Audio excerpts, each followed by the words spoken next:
आपका पूरा खर्च जो है उस दिन का आने जाने का सारा कुछ मिल गया। बिल्कुल बिल्कुल। तो आप क्या बात करके माने रानी बेटमारी के लिए सदन है कि जो।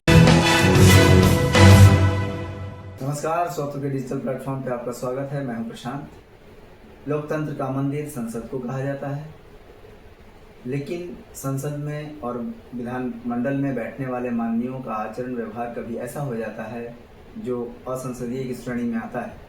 हाल के दिनों में भी कई ऐसी घटनाएं घटी हैं जिसमें जनता के प्रतिनिधियों ने सदन के पटल पर जाकर इस तरह की बातें कह दी या ऐसी हरकतें कर दी जिसे लोकतंत्र के लिए अच्छा नहीं माना जाता। इन्हीं विषयों पर आज की चर्चा रहेगी। चर्चा में हमारे साथ हैं वरिष्ठ पत्रकार सत्यपाल श्रेष्ठ जी। सर, बहुत बहुत स्वागत है आपका। सदन को लोकतंत्र का मंदिर कहा जाता है और ऐसे मंदिर में जब अमर्यादित आचरण होते हैं तो प्रश्न चिन्ह उठता है कि एक परिपक्व लोकतंत्र का उदाहरण जो हमें पेश करना चाहिए वो हम पेश नहीं कर पा रहे। क्या कहना चाहिए? दरअसल देखिए, किसी भी काम के प्रारंभ में प्रशिक्षण की आवश्यकता है। तो कुछ काम ऐसा है जिसमें कोई प्रशिक्षण नहीं है। जैसे आप किसी सदन के सदस्य बन गए, विधानसभा हो, विधान परिषद हो, संसद हो या राज्यसभा, आप बताइए कि कोई प्रशिक्षण केंद्र है जहां कोई प्रशिक्षण दिया जा रहा हो कि आपको क्या व्यवहार करना है और क्या नहीं करना है। अपनी बात मनवाने के लिए उदंडता ही माध्यम है। चिल्लाकर बोलना। हर चीज में संशोधन हो रहा है और इसमें विकृति आते जा रही है व्यवहार में कि आप अपनी बात कहने में, संसद में आप बोल रहे हैं, आप लाखों लोगों के प्रतिनिधि हैं। अगर कोई पार्लियामेंट मेंबर जीत तो कम से कम एक लोकसभा क्षेत्र, एक पार्लियामेंट मेंबर अगर जीत के आता है तो लाखों लोगों का प्रतिनिधि होता है। वो वोट देके उसको भेजते हैं कि आप हमारी बात को वहां कहिए। आप वहां जाके उन्माद फैला रहे हैं, आप वहां जाके अपने व्यवहार से सदन और देश को खिन्न कर रहे हैं। अब जैसे देखिए, अभी रामजी लाल सुमन जो आगरा से सांसद जी, अब अनावश्यक वो देशभक्त राणा सांगा के विषय में बोल दिए कि वो गद्दार था, बाबर को लाए तो ये किए वो किए। उसको लेके देखिए कि वहां कितनी हिंसा हो गई, कितनी गाड़ियां टूट गई, कितना माने घर पर हमला हो गया, शीशा टूट गया। अरे आपकी एक बात से, आपके एक बयान से कितना नुकसान हो जाता है, कितना लोग को चोटें आई हैं, कितने लोग घायल हो गए और संपत्ति का नुकसान हुआ। और उसके बाद आप थोड़ी देर बाद बोलते हैं कि हमारा कहने का आशय ये नहीं था। फिर आप सुरक्षा मांग रहे हैं। थोड़ी देर बाद आपकी पार्टी उस बयान से अपने को अलग कर लेती है, फिर उसी स्टैंड पर चली जाती है। चूंकि आप दलित हैं, अब उसको नया मोड़ दे दिया गया कि चूंकि बोलने वाले दलित हैं और वो मजबूत किसी जाति के बारे में बोले हैं तो इसीलिए दलित को दबाया जा रहा है, नया यू टर्न दिया जा रहा है। और वो आदमी चूंकि नजदीक में ईद है इसलिए वो इस ढंग से बयान दे के मुस्लिम को खुश कर रहा है जी। तो मैंने आखिर क्या आप प्रदर्शित करना चाहते हैं? आप समाजवादी पार्टी के सांसद हैं, तो इसका मतलब क्या है कि मैंने आप ही केवल मुस्लिम के पैरोकार हैं?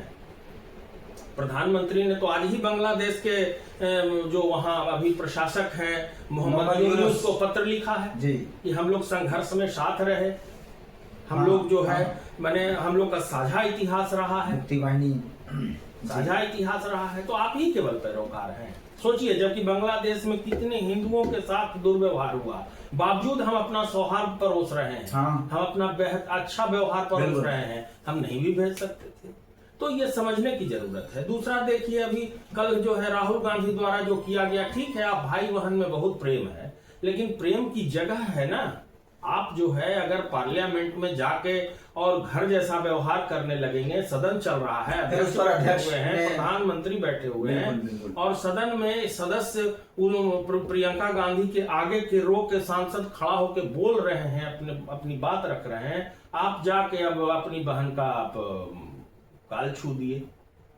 तो ये सब तो मैंने व्यवहार सीखना चाहिए ना। इसके पहले पिछले लोकसभा के ये में आप मटकी मार दिए, तो ये तो समझ सांसद को धक्का गेट पर धक्का धुकी की घटना अभी अभी हुई है जी, अभी हाल की घटना है। मकर द्वार पर जो धक्का देके जाने की बात हुई, वो बुजुर्ग सांसद जो है वो सारंगी वो गिर गए, चोट लग गई, उनको अस्पताल में जाना पड़ा।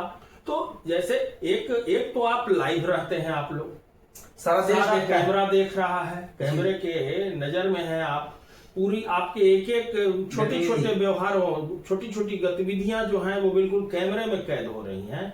और उससे लोग अच्छी आदतें सीखेंगे तो आप उसकी जगह पर बुरी आदतें परोस रहे हैं।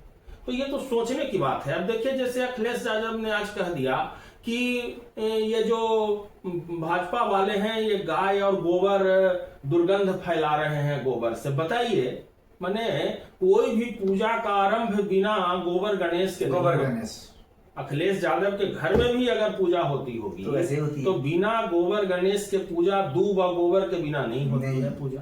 आप बोल रहे हैं कि आप दुर्गंध फैला रहे हैं, आप इत्र फैला रहे हैं। अरे भाई, इत्र में ही गड़बड़ी है। इत्र को कहा जाता है कि वो माने समझिए कि वो वर्जित है, इत्र को वर्जित माना गया है। आप इत्र को ही बढ़िया मान रहे हैं, हम इत्र परोस रहे हैं। आप जिस जाति से आते हैं उसका मूल काम ही है गोपालन, तो आप किसको प्रसन्न करना चाह रहे हो? तो मैंने ईद का मौसम है, अभी मैंने मुस्लिमों को इतना खुश कर देना चाहते हैं कि बिहार के चुनाव में उसका लाभ जी मैंने महागठबंधन को मिले, ये आपकी योजना है। हालांकि दूसरे पक्ष से भी ये नहीं बोला जाना चाहिए था। जैसे आज पीएचईडी मंत्री हैं नीरज कुमार बबलू, उन्होंने कह दिया कि नमाज जो है आप रोड पर नहीं पढ़िए, पब्लिक टैक्स देती है तो आप जाके अपने कब्रिस्तान में नमाज नहीं, इस तरह के नहीं बोलना चाहिए। बिल्कुल जो भी पार्टी, भाजपा हो कि और भी अन्य दल हो, कांग्रेस हो कि सपा हो, किसी को भी बोलने के पहले ये तो जरूर सोचना चाहिए कि हमारे बोलने का इम्पैक्ट क्या होगा। जो मन में वो बोल देंगे आप। आपके आगे अगर कैमरा लग गया, आपसे कोई बाइट ले रहा है तो कुछ भी बोल दिए, नियंत्रण से बाहर हो जाते हैं। हाँ, एक मर्यादा का तो पूरा ध्यान होना चाहिए। विरोध करने में उद्धटता का कोई स्थान नहीं होना चाहिए जी। नहीं, आप उसी बात को जैसे किसी को, जैसे सबसे कमजोर आदमी है वो गाली देता है क्योंकि उसके पास शब्द नहीं है, और शब्द जो है वो यात्रा करता है। शब्द जो आपके हैं वो यात्रा करते रहता है, वो कभी खत्म नहीं होगा, आपका पीछा करता रहेगा। आप जो भी बोले हैं वो आपका पीछा कर रहा है, शब्द बराबर यात्रा में रहता है। आप आज बोले हैं कल वही चीज, अब तो और जो है उसको कट पेस्ट करके दिखाया जाता है कि आप आज क्या बोल रहे हैं कल क्या बोले जी। तो बयान देने में और कुछ भी बोलने में सार्वजनिक तौर पर पूरा ध्यान होना चाहिए। केवल वोट के लिए आप कुछ भी बोल देते हैं तो आपका जितना वोट बनता नहीं है उतना बिगड़ भी जाता है, बिगड़ता ही है। आप गाय के और गोबर के बारे में बोले तो दूसरा पक्ष तो जरूर नाराज हुआ उससे। आप उसको टेकन फॉर ग्रांटेड ले रहे हैं कि मेरी जाति है तो हमसे नहीं नाराज होगी, हमको खुश करना है दूसरे धर्म वाले को। ये तो गलत बात है। अच्छा, फिर से हम लोग थोड़ा सदन में होने वाले मर्यादित आचरण और अमर्यादित आचरण पर लौटते हैं। कई बार चुनावी रैलियों में भावावेश में आकर नेता माइक पर जनसमूह को देखकर उत्साहित होकर कुछ बातें बोल देते हैं, हालांकि उसमें भी उनको वाक ओवर या छूट नहीं मिलती है। लेकिन जब सदन चल रहा था, खास करके बिहार विधानसभा जब चल रहा था बजट सत्र, उसमें भी आपने देखा, संसद में दिल्ली में भी आपने देखा कि कई सदस्य अपने विरोधियों की ओर इशारा करके जोर से और मतलब कम शिष्टता में आकर अपनी बात रख रहे हैं या कह रहे हैं आसन की ओर उंगली करके या जिस तरह से। तो ये क्या लग रहा है कि संसद के पटल पर, फ्लोर ऑफ द हाउस पर जो हमारे जनप्रतिनिधियों का आचरण होना चाहिए उसको किस स्तर से अनुशासित मर्यादित किया जाता है? हालांकि ये निर्णय भी संसद को लेना ही है जी। ये संसद को नियम बना देना चाहिए जी। बिना ट्रेनिंग के एंट्री नहीं होना चाहिए हाउस में, क्योंकि अब आपको देख रही है पूरी जनता, आपकी एक एक गतिविधि, अभी हम लोग इसकी चर्चा कर चुके हैं। तो बिना ट्रेनिंग के वहां एंट्री नहीं होनी चाहिए। और जब ये तय है कि कोई भी बात हमको अध्यक्ष के आसन की ओर कहना है, पर्सनल कैसे अटैक नहीं, बिल्कुल। जब ये नियम बन गया है कि आपको मुखातिब आसन की ओर बोलना है, आप अपनी बात आसन को कह रहे हैं, वो तो बेसिक बात है कि जैसे बीच में पंच बैठा हुआ है तो पंच को आमने सामने लड़ाई नहीं करनी है, आमने सामने कोई अटैक नहीं करना है। नहीं। जितनी भी बातें हैं मर्यादित ढंग से, उसमें तो माननीय सदस्य, हाँ, हमारे मित्र, अरे कितना बढ़िया ये सब कल्चर बनाया गया है, और आप जो है आमने सामने भिड़ जाते हैं। अब जैसे कह देते हैं कि अब जैसे कि अभी अभी देखिए नीतीश कुमार ने काफी मैंने इस मामले में शर्मसार किया, तू तड़ाक कर दिया राबड़ी देवी को भी, और राबड़ी देवी ने भी कहा, तो राबड़ी देवी ठीक है, मान लिया कि उनको मान लिया जाए थोड़ा, लेकिन नीतीश कुमार को तो नहीं बोलना चाहिए था, क्योंकि एक महिला को अपमानित नहीं करना चाहिए। और दूसरे सदस्य भी, जैसे कि सम्राट चौधरी और तेजस्वी यादव के बीच में माँ बाप को लेके जो बात होने लगी, नहीं होना चाहिए। माँ बाप वहां कहां से आ गए? माँ बाप तो घर में है ना, माँ बाप को वहां क्यों सदन में आए? अब आपकी जब दूसरी पीढ़ी वहां आ गई तो अब तो उस पर विकास पर बात होनी चाहिए। कौन बनाया कौन बना, ये तो बात की बात हो गई। आप कैसे पहला क्लास से पढ़ के आए, बहुत आदमी बोड़ा टांग के पढ़ा, बहुत आदमी एयर कंडीशन स्कूल में पढ़ा, उसकी चर्चा का कहाँ औचित्य रह जाता है? काम क्या हुआ उस पर बात है, रिजल्ट देखना है ना कि आप तैयार कैसे हुए। तो अब ये सब बातें सदन में हो रही हैं, इसके लिए जनता पैसा खर्च करे, जनता के टैक्स का पैसा इसके लिए खर्च हो रहा है। मैंने लाखों खर्च है मिनट भर सदन चलाने में, आप क्या बात कर रहे हैं?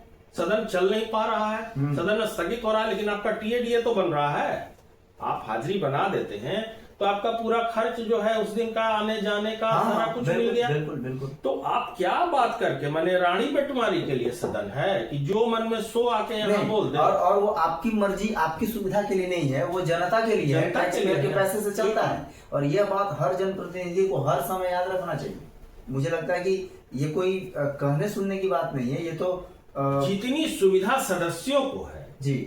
कल ही मतलब सुन रहे थे, इनका राघव चड्ढा राज्यसभा में बोल रहे थे कि विमान यात्रियों को मतलब सुविधा नहीं मिल रही है, आम आदमी को इतना महंगा टिकट हो गया है। आज भी खबर छपी है अखबार में, टिकट रेगुलेशन के लिए से बाहर हो गया है, उसकी एक नियमावली की बात हो रही है कि कैसे इसको किया जाए, इसकी मांग की गई है। और उसके रेगुलेशन के लिए एआई की मदद ली जाए। कि हवाई चप्पल वाला हवाई जहाज चढ़ेगा, ये तो नारा ही बन जो बाटा का जूता पहनने वाला भी नहीं चढ़ पा रहा है। और कुंभ में तो टिकट दिल्ली से 50,000 रुपए टिकट था कुंभ जाने का। जी। और नहीं, सामान्य दिनों में भी आप गौर करेंगे तो पिछले 5 सालों में हवाई किराया 200% से लेकर 300% तक बढ़ गया है। उसी प्लेन में सुबह में कुछ किराया है या दोपहर में कुछ किराया है। तो फ्लक्चुएशन होना चाहिए, विमानन कंपनियों को लाभ होना चाहिए, लेकिन इतना लाभ नहीं हो जाना चाहिए कि कोई इमरजेंसी में नहीं जा सकता। यही बात है कि आखिर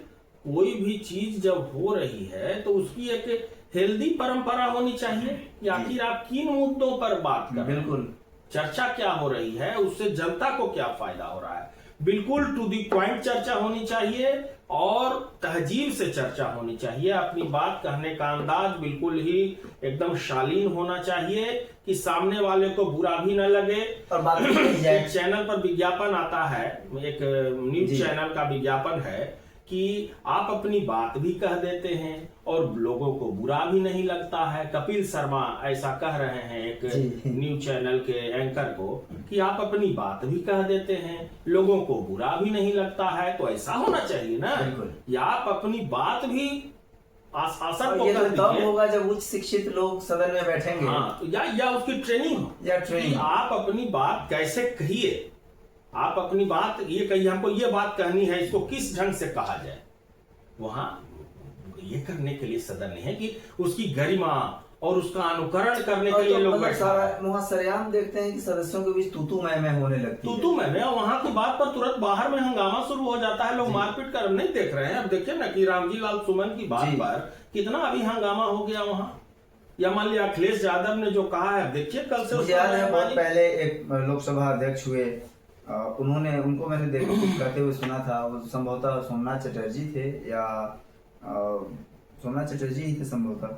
तो एक बार सदन में हंगामा चल रहा था तो उन्होंने कहा कि भाई माननीय सदस्य, आप अपना आचरण ठीक रखे, देश के बच्चे भी आपको देख रहे हैं टीवी पे। बिल्कुल। तो ये कितनी बड़ी बात है कि देश के बच्चे आप देख यहाँ रहे हैं। बच्चों को ला रहे हैं जी, आप तो बच्चे क्या हर देखते हैं? दिन जी। विधानसभा में हर दिन किसी न किसी विद्यालय का बच्चा या हाँ। बच्ची हाउस की कार्रवाई देखने के लिए आते हैं। क्या देख के जा रहे हैं आपको? विधानसभा में क्या हो रहा है, जी, विधान परिषद में क्या हो रहा है, वैसे ही देश के सदन में भी जाते हाँ, होंगे सब देखने जाते के ही लिए हैं, जाते कहीं ही न कहीं हैं। से। जी बिल्कुल। बिल्कुल उनको बाजाप्ता उनके शिक्षक उसको बाजाप्ता अपनी गाड़ी में लेके आते हैं, आप सदन दिखाते हैं बच्चों को। ये अच्छा कल्चर है, आप अच्छी हाँ। शुरुआत आपने की है, लेकिन उसको रिजल्ट क्या आप दे रहे हैं? वो तो आप ही को देखने के लिए आए हैं। आपकी लड़ाई, आपका झगड़ा, मारपीट, तू मैं हाँ, गाली गलौज। जी, गाली गलौज। आप पर्सनल अटैक क्यों करने लगते हैं? पर्सनल लड़ाई बाहर में करिए ना। जी जी बिल्कुल। और आपसे तो अपेक्षा नहीं की जाती है कि पर्सनल लड़ाई बाहर में भी करिए, आप नहीं, उदाहरण प्रस्तुत बिल्कुल नहीं, करिए। बिल्कुल नहीं। नेता तो उदाहरण प्रस्तुत करने के लिए होता है। ठीक है, तो आप हर समय झगड़े के मूड में हैं। हम इस चर्चा को यहीं विराम देते हैं। संसदीय मर्यादा, संसदीय अनुशासन पर बात हो रही थी कि हमारे जनप्रतिनिधियों को एक आदर्श प्रस्तुत करना चाहिए। आज की चर्चा में बस इतना ही। देश दुनिया की बाकी खबरों और उस पर जुड़े विश्लेषण के लिए बने रहिए हमारे साथ। नमस्कार।